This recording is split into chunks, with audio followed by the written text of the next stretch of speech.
We proudly welcome artist Samantha Sherry as our sponsor on the How to Love Lit podcast. Sam is a world-class artist specializing in animal portraits. We invite you to check out her work at samanthasherry.com. Tell her Christy and Garry sent you. Again, samanthasherry.com.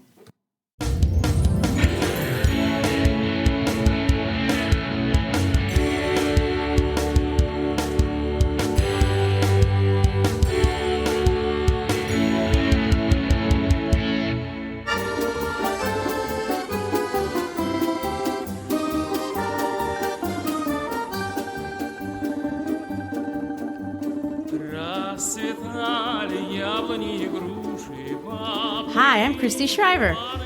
And I'm Garry Shriver, and this is the How to Love Lit podcast. We are on episode 3 of Orwell's classic fairy story, in quotations, or an allegorical novella, Animal Farm. And although the book is extremely short, it is compact and full of political satire, which is what makes it interesting. On week 1, we spent most of the episode looking at Orwell's life and history, his perspective of the world, and how that was formed. In week 2, we considered the book as a political allegory on the country of Russia, specifically in the context of the Russian Revolution and the transition into the Soviet Union. We didn't get very far into the story, only through chapter 3, but we focused on who each character on the farm was supposed to represent through an almost direct allegorical correlation to a person in real life. Today, we're going to change directions and discuss the book in much broader terms while also discussing through chapter 7. That's correct. Today, we want to talk about the book as satire.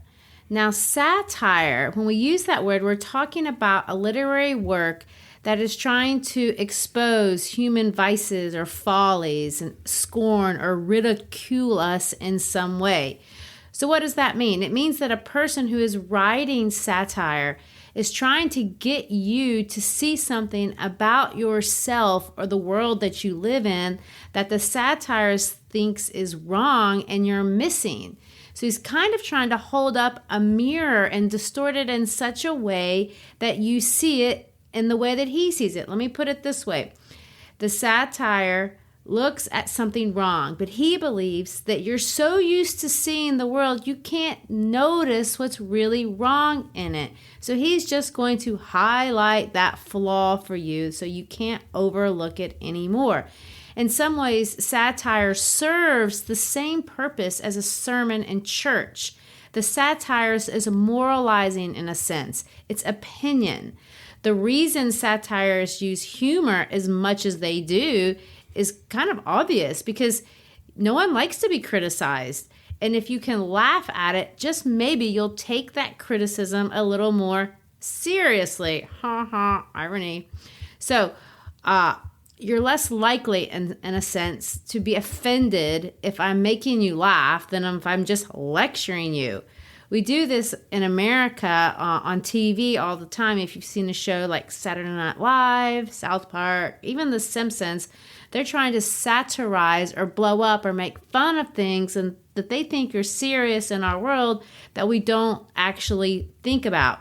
We have websites like The Onion and Babylon Bee that make up news stories that are fake, designed to be totally fake, trying to get you to see something ridiculous about the way that we're living our lives. But remember, it's always perspective, and it's always by design designed to be an opinion. So then the question becomes how to do it. That's right. How do you do it? There are tons of techniques that satirists use, and we want to talk about these because Orwell uses all of them, even though this book isn't necessarily hee hee ha ha, I want to fall over joke funny like I'm a comedian. Ever. No, but it isn't heavy. It's called Horatian satire. It's designed to be kind of light. The Farm keeps it a little bit light, the same way that Jonathan Swift did in Gulliver's Travels when he made Little People. It's supposed to be light, even though you're talking about something very serious. But the techniques that he uses are the same techniques that you see on TV or on satirical websites. He's going to use things like burlesque and caricature, puns and malaproposism and jargon and irony and hyperbole, defamiliarization, satire, and there's a lot more. But I want to look at some of these that he's going to use over and over in this book and see just how he's using them, but more importantly, why he's using them. What's the big idea about life that he's criticizing in this book, in particular these middle sections? And in Orwell's case, he begins the whole thing, the whole satire begins before the book even starts with the title. As you remember, the original title had a subtitle, Animal Farm, a Fairy Story. Now let's think about that in terms of a satire. What is a fairy tale? Well, it's a magical story. It's idealized. Everyone knows that. It ends with a happy ever after that everyone knows can't possibly come true. We all know that fairy tales are not designed to be real. So what has Orwell done? Here we see irony and hyperbole, because this is not a fairy tale in most sense. Of course, it's magical because there's animals that are talking. But what is he saying? He's trying to say that the socialists want you to believe in this fairy tale. They want you to believe that it's true, but it's not. It's a fairy tale. It's a lie. What they are telling you can happen, it's just a fairy tale. It's a dream. It's a fantasy. And not only that, but it ends poorly for anyone who believes in it. It ends poorly for anyone who believes them or trusts them at all. That's why this subtitle is dripping with irony. This book is the opposite of a dream, and the word irony means opposite. This book is a nightmare. And if you believe in this dream, you are a flat fool. So what are we going to do? Let's drop back into the middle portion of this book, because here Orwell is not subtly, but very kind of obviously saying that only the dumbest of blind fools are going to allow themselves to be victimized in the way that I'm just about ready to describe to you. This middle section of the book really is an expose on the power and the technique of propaganda. What we see here are the pigs emerging as the leaders on the farm. They take over. They're trusted with leadership because everyone believes they're the most responsible, they're the smartest, and then they spend the rest of the book, the rest of their time exploiting everyone else. And how does this happen? Primarily through the use of something we're going to call propaganda. So let's jump back and talk about satire just for 1 minute. We said that satire is when you're trying to criticize something, you're blowing something up that you think people are blind to. So how the satire is going to work here, in large part, we're going to see it through hyperbole, defamiliarization, and dramatic irony. Hyperbole is when you exaggerate for the purpose of making a point. Defamiliarization is when you describe something that everyone should recognize, but you explain it in a way that that you act like they don't recognize it, or maybe the characters in the story don't recognize it. And of course, dramatic irony is when the reader of the story knows what's going on, but the characters don't. They're oblivious. And in this book, what is going to become painfully obvious to the reader is that the characters don't know that they're being lied to, they're being tricked, they're being exploited, and they're being enslaved. So, Garry, what exactly is propaganda, and what is going on in the real world that parallels what we see happening in Animal Farm? Well, first of all, I love the study of propaganda. It's a favorite branch of psychology of mine. I love the whole field of social psychology, which had emerged before World War II, but after World War II becomes a full-blown thing. So I do want to say a few things about that, but I want to pick this up about Orwell before we move on. We're living in a time period where Animal Farm is 70 years old. The prophecies of Orwell about the Soviet Union were proved true. The Soviet Union collapses in 1991. So we, on this side of history, are accepting his book for what it is. But you have to keep in mind that he was warning people. He felt like they did not see the menace in 1943. And he's one of the very first people to sound the alarm bell about the Soviet Union and what they plan to do in Stalin. So we want to remember that's who he was at his time period. So he really was a prophet.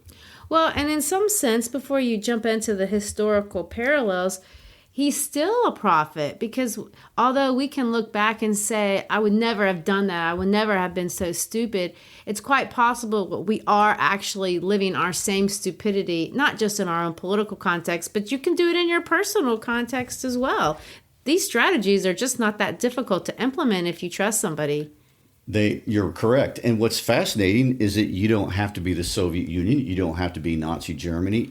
Any totalitarian government innately, without even thinking about it, adapts all these techniques and employs them on the people that they're wanting to rule.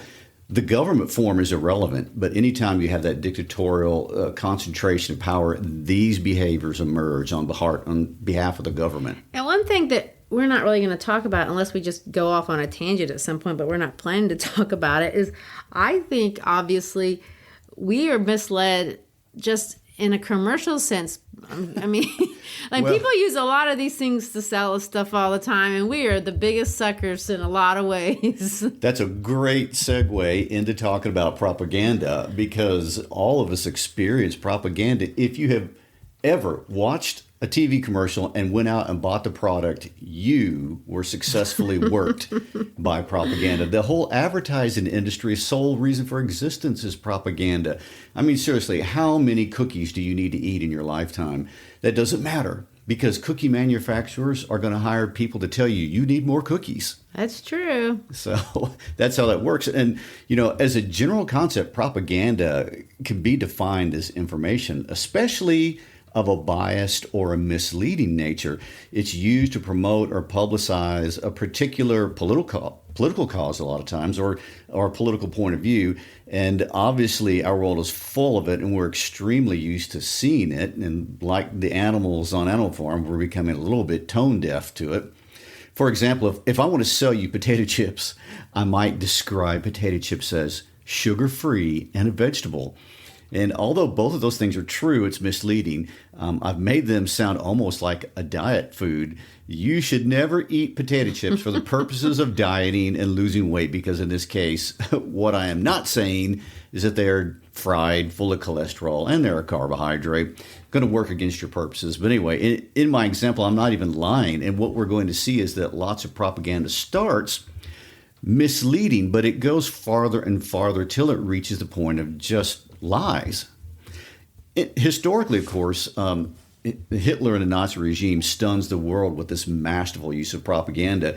There's even in Nazi Germany an entire government ministry devoted to this creation of the propaganda. There were filmmakers whose job was to make Nazi films promoting Hitler the whole time. So endless stream of propaganda being handed out through that government agency. But anyway, we're going to find out that Stalin was just as good, had different techniques, but just as effective.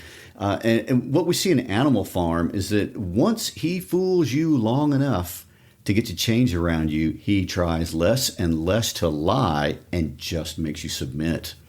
So let's take a look.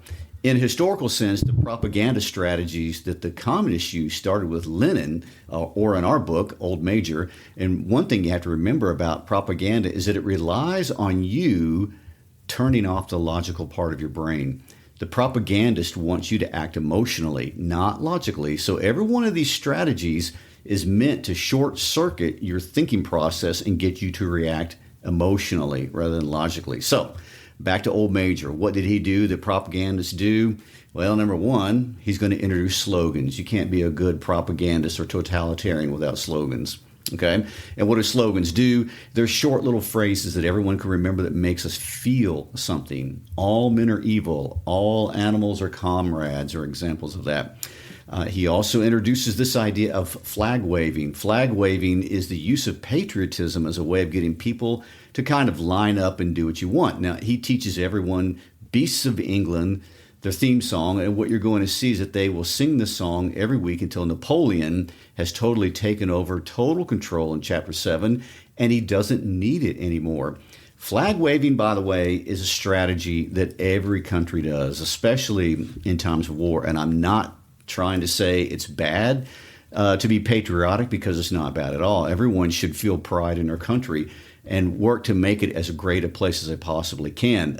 That's what the least that we can do. It's what most of us do. And love of country is something that is a good thing, but it can be manipulated, and people can use our love of country against us. And we're going to see this is definitely the case on Animal Farm and was definitely the case in world history at that time period. The third thing that Old Major does, which might go unnoticed, is he uses the strategy we call plain folks. The plain folks propaganda strategy is when a leader says he's just like you when he's clearly not. We see politicians do this all the time. Running for office, they put on their blue jeans and they go out and they get their picture taken in a fast food restaurant.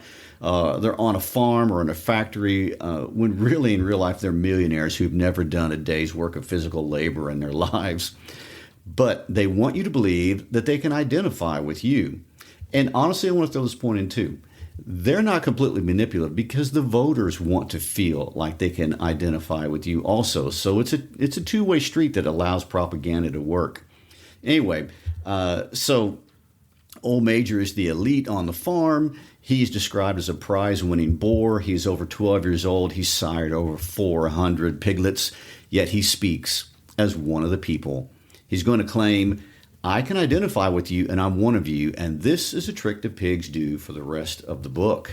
Because they never ever think that they're just one of the animals. No, there's always an elitist ideology in their background, always. Well, now that we have a general idea of what propaganda is and how it works, let's open the book back up to chapter 3. I know that's a bit of a back track, but let's just kind of see how Orwell unfolds this story through the obvious Russian use of propaganda at the time.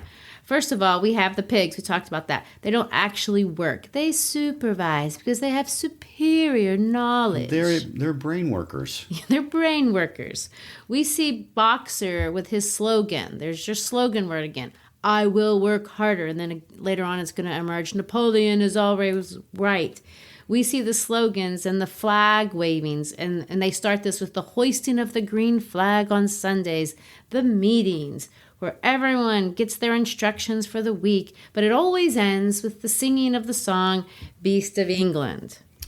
We also see a maxim emerging that Snowball introduces, and when he says, 4 legs good, 2 legs bad. This is another technique called repetition, which seems kind of simple, but actually is extremely effective, and which is why if you watch television, you see the same ads over and over and over and over. The idea is the more you hear something, the less likely you are to question whether it's true or not.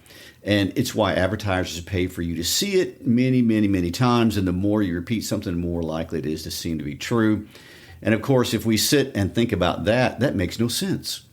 But remember that propaganda is 100% designed to short-circuit your logical thinking process. It's supposed to shut down your thinking and let me tell you what you should think.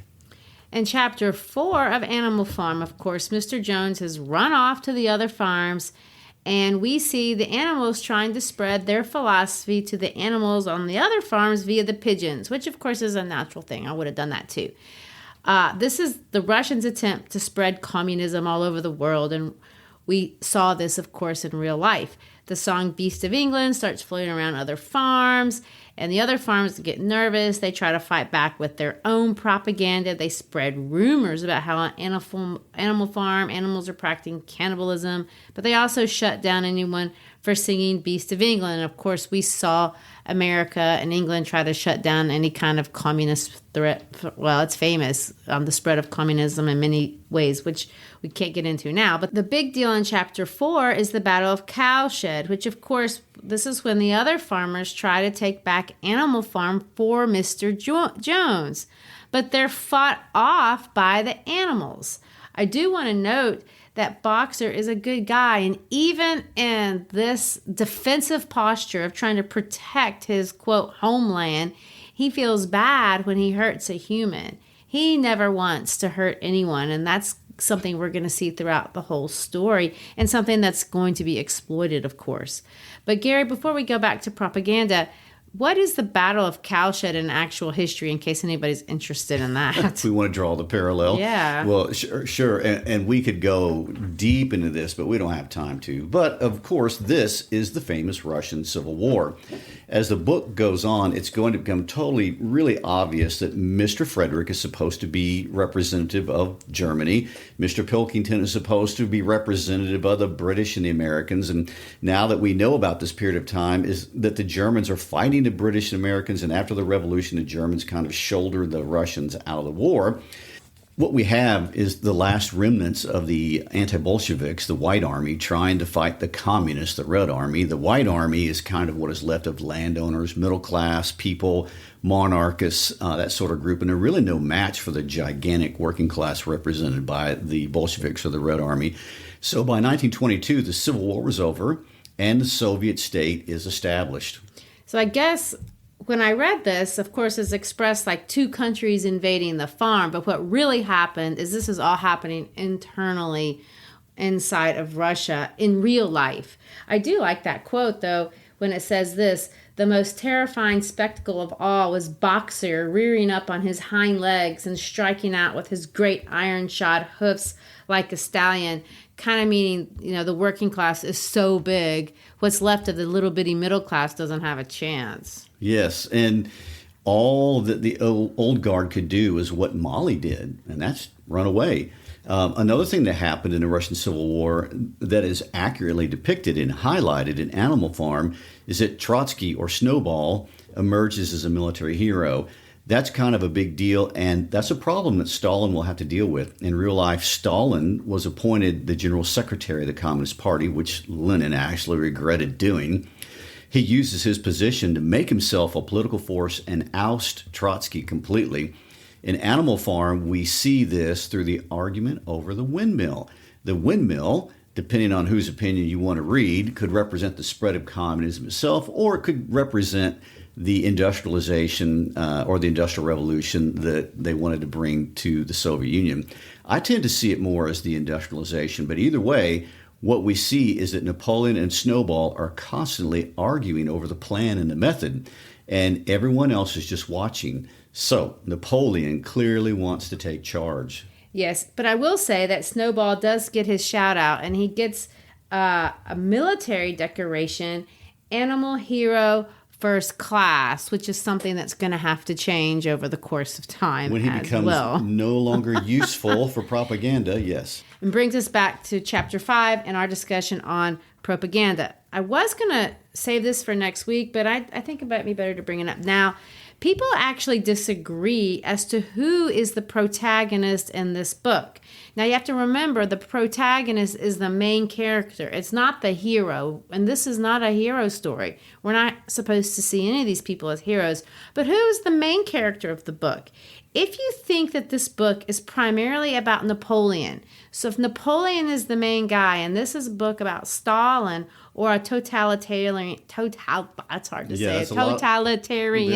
leader and how he rises to power, then the climax of this book is going to take place in Chapter 5. Because remember, the climax is when the protagonist does something and there's no going back after that to the previous state of affairs. So what we see in this story as the climax is going to happen in Chapter 5. If you look at this book as the protagonist being Boxer or the people themselves, then it's going to come in Chapter 9, which is later on. We'll talk about that then. It's a nice way to me to look at it one way and then look at it a different way. And if you have to write a paper on this, by the way, that might be a tip. That's something you could There you go. You could Compare write on. those 2 points. But for now, let's think of this book as being about Napoleon or any other totalitarian leader trying to dominate the world, dominate his community, maybe even dominate one other person.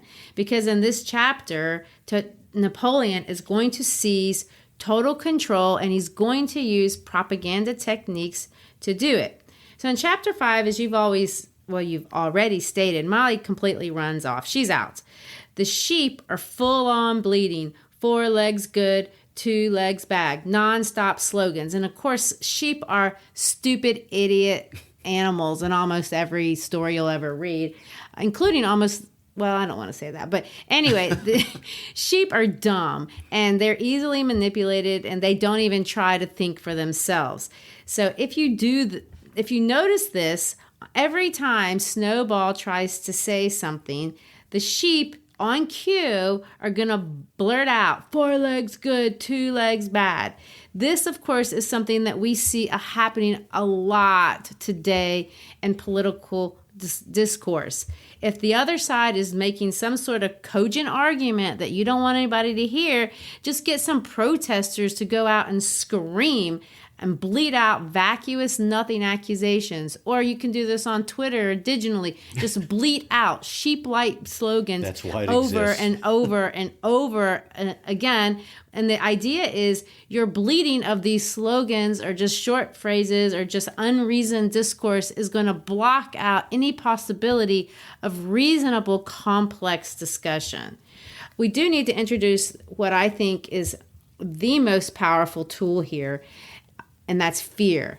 Now, in the real world, fear can mean a couple of things, and it means a couple of things in this story too. Ultimately, it's Napoleon's use of terror and fear that just seals his control over the farm. Snowball is obviously a much more eloquent speaker. Even though what he all talks about, if you were going to think about it, may or may not be true. He talks about electricity. It's just such a lovely dream. And actually, in real life, he did talk about electricity. But anyway, he's talking about this windmill, and this windmill is going to make life wonderful. It's going to make a 3-day work week, and we're going to all have ease and utopian existence. And Napoleon just can't compete with that. But he has one ace in the hole that Snowball doesn't have. He took those puppies, and they're loyal to him, and he's been training them. At this point, when he sees that he's actually going to lose the discourse or the political discussion war, he launches a full-on attack on Snowball. I mean, violently. He literally attacks him. He runs him off, and at that point, it may or may not look like a propaganda strategy. It looks like just mean violence. But that's a technique in and of itself, because when you see something bad happening to somebody else, you're filled with terror. You're exactly right, because you're thinking you could be the next victim. And the puppies, of course, is an obvious representation of the KGB or the Russian secret police. Now, they were known as the NKVD and other designations, but for the long-term picture, they're the KGB. They terrorized people internally inside the country and externally. And this use of terror obviously is extremely effective. It's not the only way to use fear, though.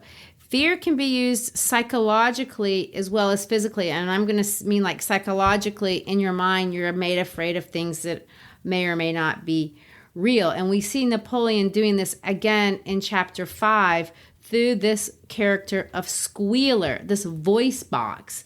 Because the voice box Squealer is going to be used to scare the animals into submission for the rest of the book. Now, you've talked about me living in the Soviet Union, and one of the souvenirs that I brought back was edition or just a version of the newspaper Pravda, that word for truth, and we have a copy of it. We may post a picture of it on the Instagram if you want to take a look at it on our living room wall, because I'd always heard about it all my life, and I couldn't believe it actually existed when I said, oh my gosh, they really do have a newspaper called Pravda. And Pravda was Squealer. The government would just like publish random crap in the paper, and the title of the paper was Truth, because that's what Pravda meant.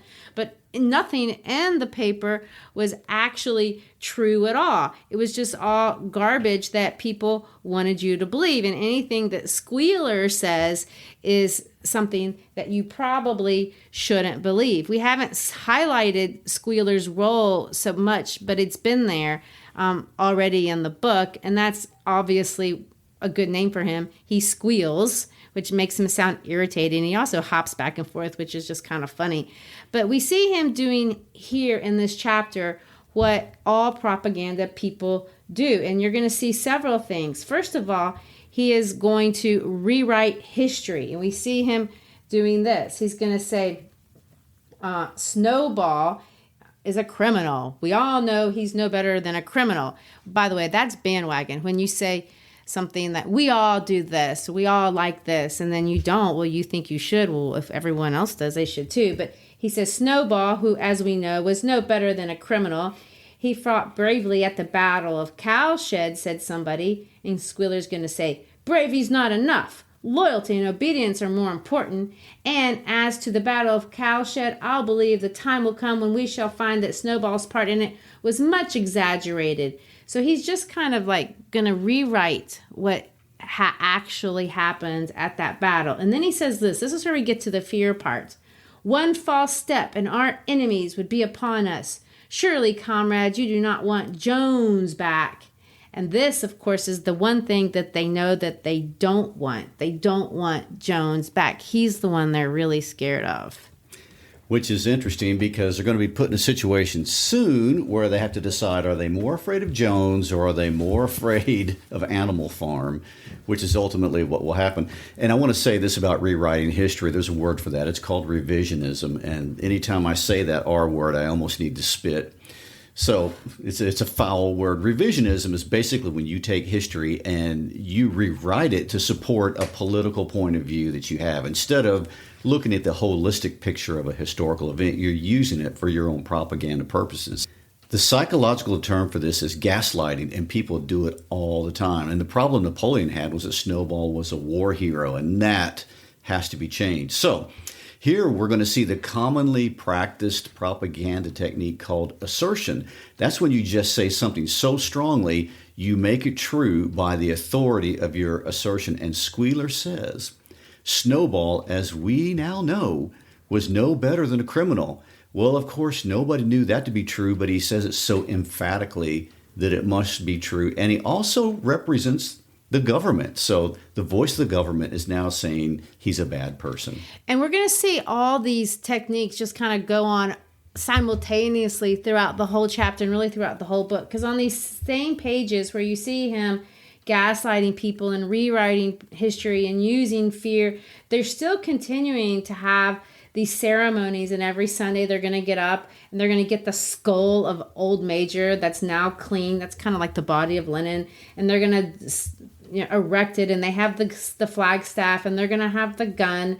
And now, of course, they don't sit together, by the way. Notice this. The pigs sit separate. Napoleon with Squealer and another pig named Minimus, who had a remarkable gift for composing songs and poems, sat on the front of the raised platform with the 9 young dogs forming a semicircle around them. And the rest of the animals are going to sit facing the other animals. We're going to see also that before, we didn't talk a lot about this so much, but Napoleon and Snowball, where they're arguing about who's going to be in control, it's really over this idea of the windmill. And Napoleon rewrites whose idea it was to have the windmill.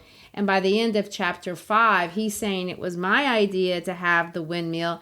And Snowball is a dangerous character and a bad influence, which is another technique called scapegoating, when you say that one person is all bad and they're to blame for everything that's bad that's happened. Now, so we're back to fear. I want to get back to this. When he says, we don't want Mr. Jones to come back, Boxer, that's really the only thing that he does know. And this kind of discussion or this kind of line shuts down any argument, because that's the only thing that they really know to be true. And when he says that, Boxer says, well, I guess I'm just going to have to work harder. The idea being, in Boxer's mind, the harder I work, the less likely Mr. Jones is to come back. By the end of chapter 5, Napoleon is kind of rewriting the history of the windmill completely. He's never been opposed to it. Snowball is a dangerous character. Boxer's confused, and he just reduces everything down to, well, I'm going to work harder, which is what Napoleon wants him to think. This technique plays on cognitive dissonance, and I want to talk about cognitive dissonance for a moment because it's a great social psychology term. And to give you an easy working definition of it, it's the idea that we hold beliefs and attitudes or thoughts which are different. We experience dissonance, that is, we feel an inconsistency in our thoughts and in our actions. And when we experience that inconsistency, it brings discomfort. So we're motivated to reduce this discomforted state by either changing our thoughts and beliefs or attitudes, or only really paying attention to information that supports one of our beliefs, and we're going to ignore the other. So dissonance occurs when there are difficult choices or decisions, or it occurs when people participate in behavior that's contrary to their feelings and emotions and attitudes. So what I hear you saying is, for Boxer, he doesn't want to go back and revisit the idea that he made a mistake by supporting Napoleon or by overthrowing Mr. Jones, or all this is a bad idea. I've gotten myself into something that's dangerous or at least negative.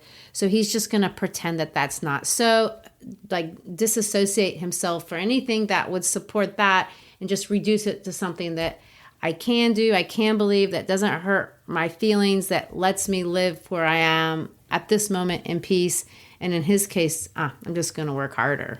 Yes, it's a very common human behavior. So you make an enormous mistake. You believe in the wrong side.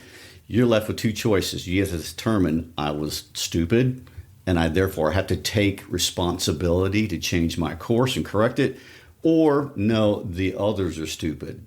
And a lot of people will choose the other people being stupid and wrong, and they'll find a way to smooth it over in their minds, just like Boxer has done. And let me bring it back to satire for a moment. By this point in the book, a reader is supposed to be really angry. Through the use of dramatic irony, everyone reading knows that the animals are being exploited and being treated horribly.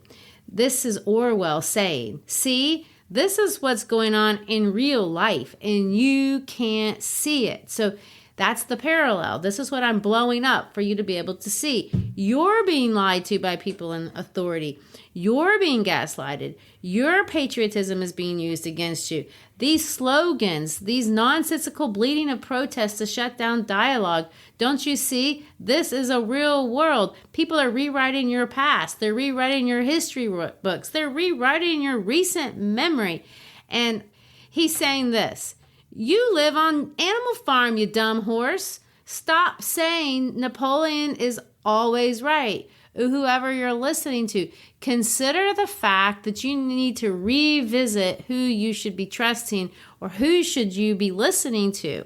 Chapter 6 opens up with this phrase: all that year, the animals worked like slaves.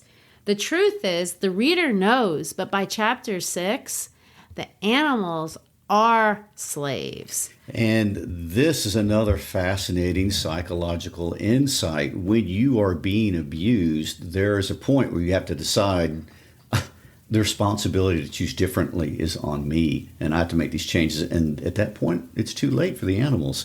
So in chapter 6, we do see strong historical parallels with Stalin's first decisions as leader of the Soviet Union to do what he called the 5-year plans, which is government organized planning of the economy. The first one started in 1928. The plan was to modernize the country and catch it up to the rest of the Western world. And of course, everyone wanted that. However, going hand in hand with that was his decision to collectivize the farms and agriculture.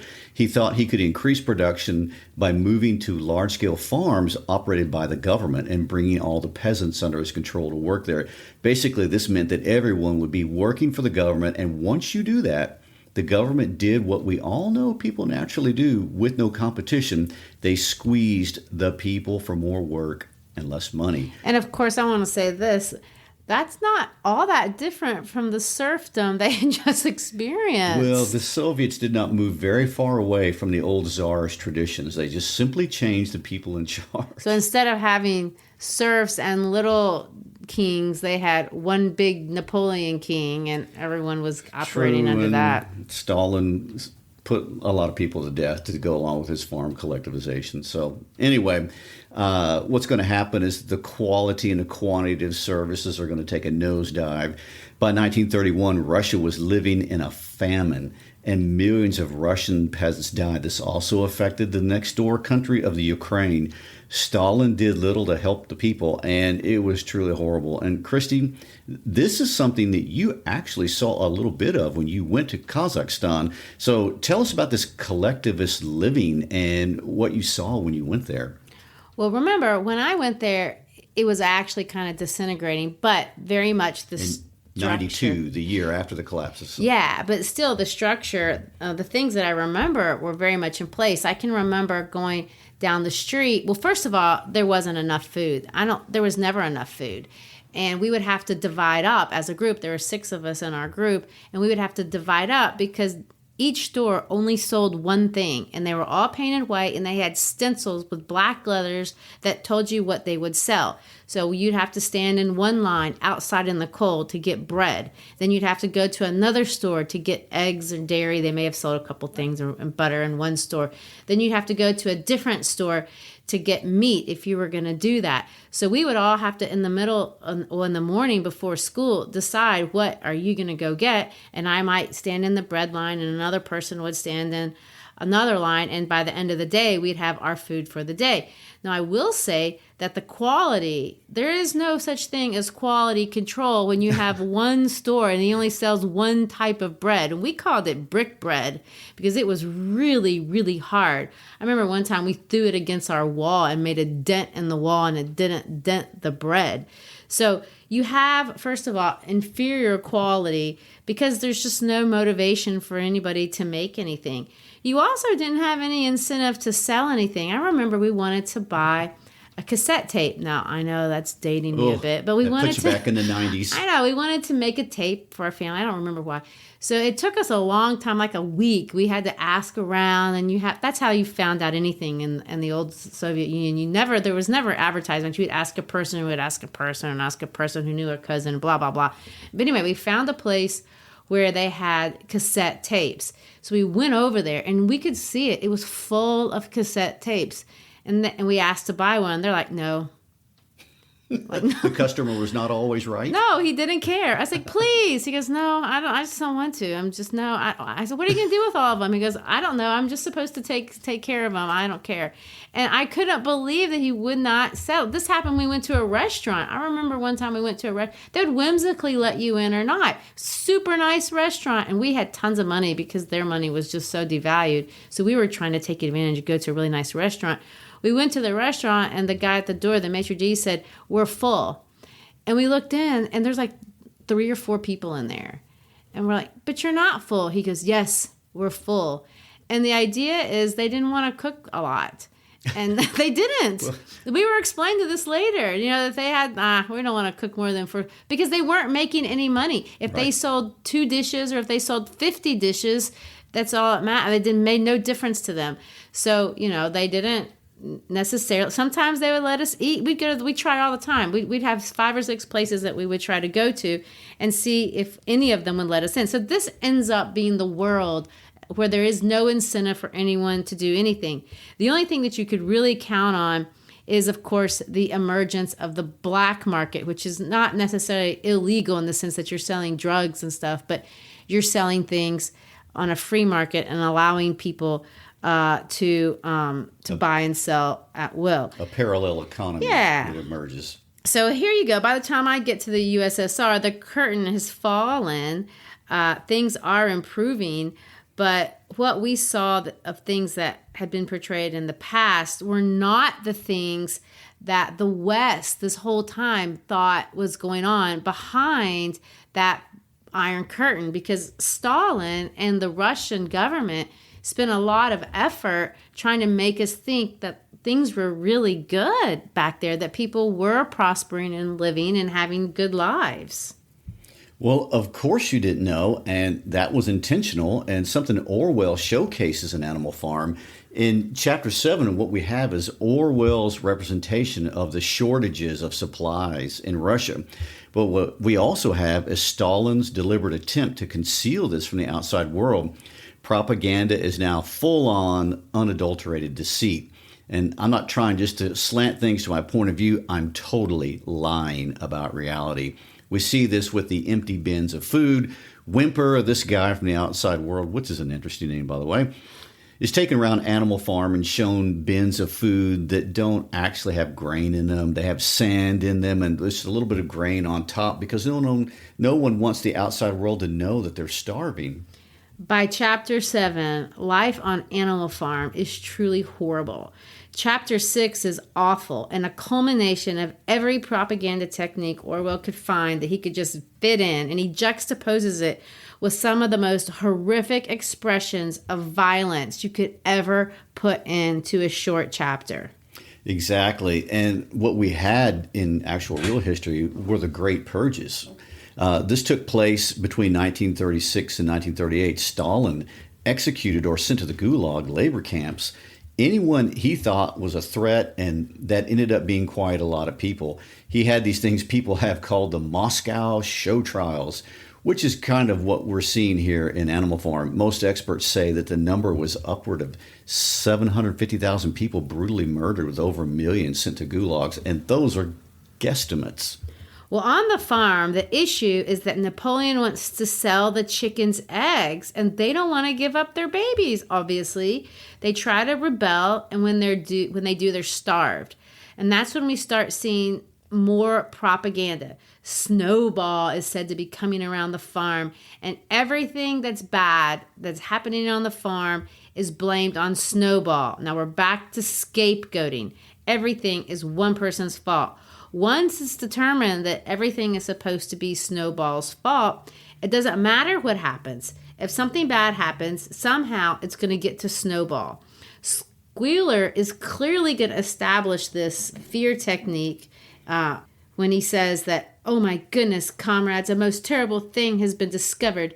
Snowball has sold himself to Frederick of Penchfield Farm, who is even now plotting to attack us and take our farm away from us." So we're going to see in this chapter where, and it's kind of sad, that the animals are thoroughly frightened. And he's going to say, "We had thought that Snowball's rebellion was caused by his vanity and ambition, but we were wrong, comrades. Do you know what the real reason was? Snowball was in league with Jones from the very start. He was Jones' secret agent all the time, and it's all been proven by documents which we have left behind and which we have only just discovered." So here we go. We have a culmination of rewriting history, of scapegoating, of fear-mongering. All of these things are going on, and this chapter is just sad. There's so much bloodshed. There's so much sadness. Boxer is sad. He looks at all of this in despair, but then again, he is going to draw all the wrong conclusions, and only the outside reader is able to see this. This is cognitive dissonance. For example, the solution to all these complex problems is, I will work harder. What abused people say themselves is this: if only I had done more. I'll work harder, but the exploiter, as we will see, will do everything he can to keep you in line of thinking at this point in the story. Napoleon has complete control, and he's not even trying to perpetuate a dream anymore. He's abolished the beautiful song Beasts of England and replaced it with this song that sends a totally different message. Animal Farm, never through me shalt thou come to harm. We see that's a whole different message than the other one. It is. We've seen a definite shift. The beginning of Beasts of England was about promoting the group of all animals to equality. Now, the new phrase is only about promoting the state and its power. Well, that takes us through chapter 7. By chapter 8, it is clear, maybe even to some of them, that their world has changed. And they're in trouble. Well, we'll check out more of that later on, but today we really spent a lot of time summing up the power of propaganda and how it's used.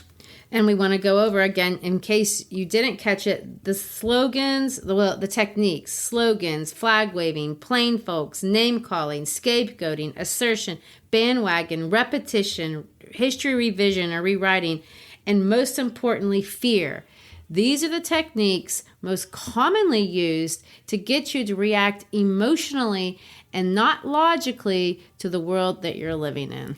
Any final thoughts on that? I think Orwell is an absolute genius because when he writes this book, he's in the middle of this brand new, powerful form of propaganda that had been put out by the Nazi state and by the Soviet state. And he was perceptive enough to pull all of these elements out and put them in story form for us to look at. So it is a piece of genius on his part. And remember, it's satire. Satire is getting you to see the world the way that I want you to see it, and I just don't think you do. One final Orwellian quote that I want to end on. If liberty means anything at all, it means the right to tell people what they do not wish to hear. Thanks for being with us today. We'd like for you to tell your friends about us. If you're a regular podcast listener, let them know about the How to Love Lit podcast. Also, find out information about us on our howtolovelitpodcast.com page. And if they happen to be reading Animal Farm for school, just text them this episode. We'll catch them up. That's right. If they need any help with essay ideas. Anyway, thanks for being with us, and we'll catch you next time. Peace out.